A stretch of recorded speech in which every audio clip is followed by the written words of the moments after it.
All right, let's get right into it. Today, we're looking at one of the weirdest paradoxes of the entire American Revolution. We're talking about a battle that, by pretty much every measure, was a straight up defeat for the Americans. But somehow, it ended up being absolutely essential to them winning the whole war. So that's the big question we're tackling today, right? Can you completely fail on the battlefield, but have that failure turn into a massive strategic win?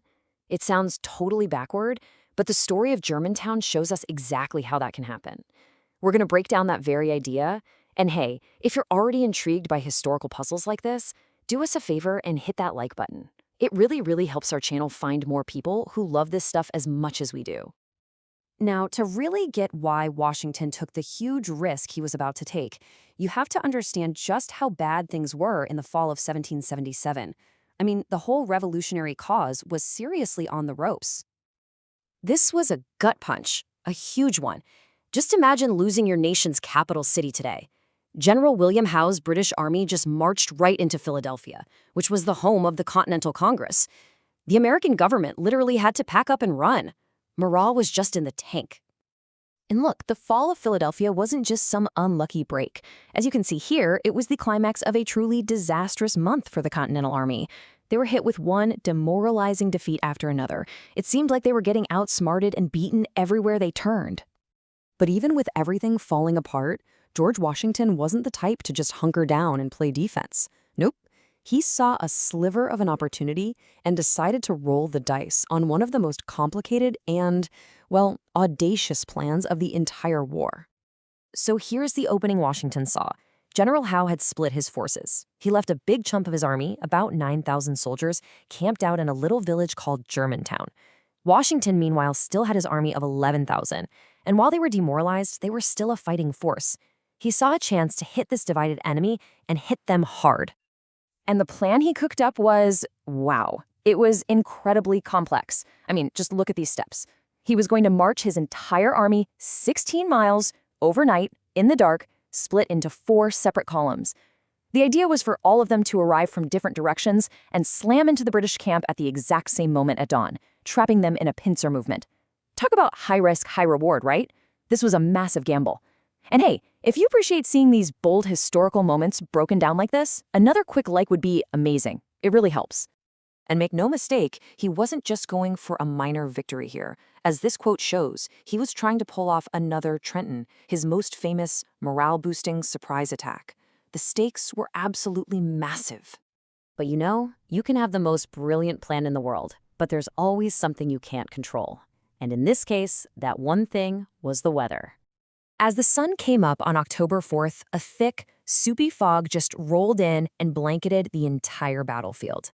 Instantly, Washington's beautiful complex plan was in serious trouble. The element of surprise was pretty much gone, and his 4 columns were now basically blind, struggling to find their way, let alone tell who was a friend and who was an enemy.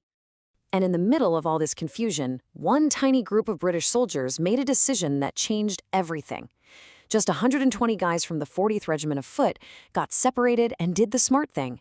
They barricaded themselves inside a big, solid stone mansion known as the Chew House. So now the Americans have a huge problem. Do they just ignore this little makeshift fort and keep pushing forward, or do they stop the whole attack to deal with it? Washington's artillery chief, Henry Knox, argued really strongly that you just can't leave an enemy stronghold behind your lines. Washington agreed, and the American attack ground to a halt as they threw wave after wave of soldiers at the house in these bloody, useless assaults.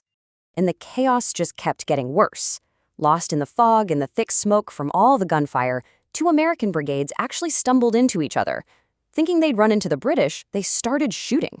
This friendly fire disaster completely broke both units, and they fled in a total panic.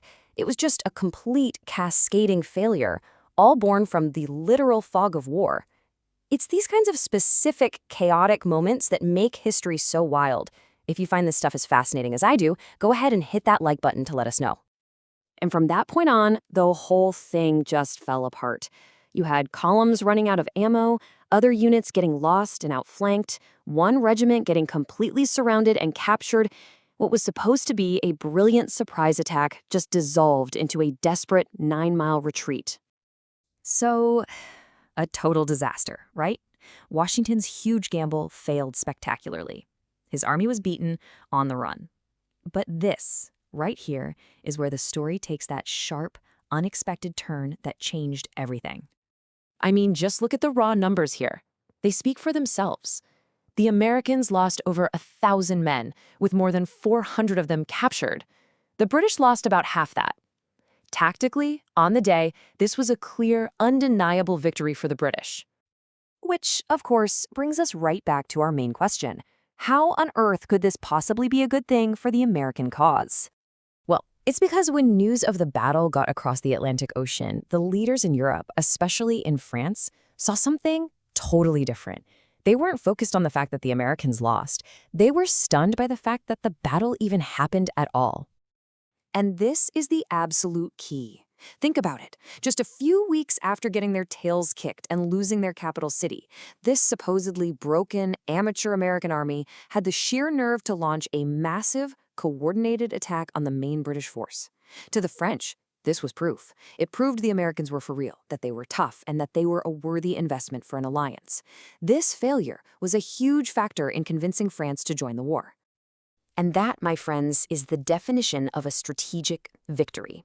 It's when you lose the fight on the ground, but because of that fight, you take a giant leap toward achieving your ultimate goal, in this case, winning the whole war. The Americans lost the field at Germantown, but the battle helped them gain the French Navy, French money, and French soldiers, and that made all the difference. And that's really the amazing lesson from the Battle of Germantown. Sometimes a daring failure can actually be worth more than a cautious victory. It showed the world that even when they were beaten, the American spirit was anything but broken. If you enjoyed this look at one of history's great turning points, we'd really appreciate one final like on the video. Please drop a comment with your own thoughts, and of course, make sure you subscribe for more explainers just like this one. Thanks so much for watching.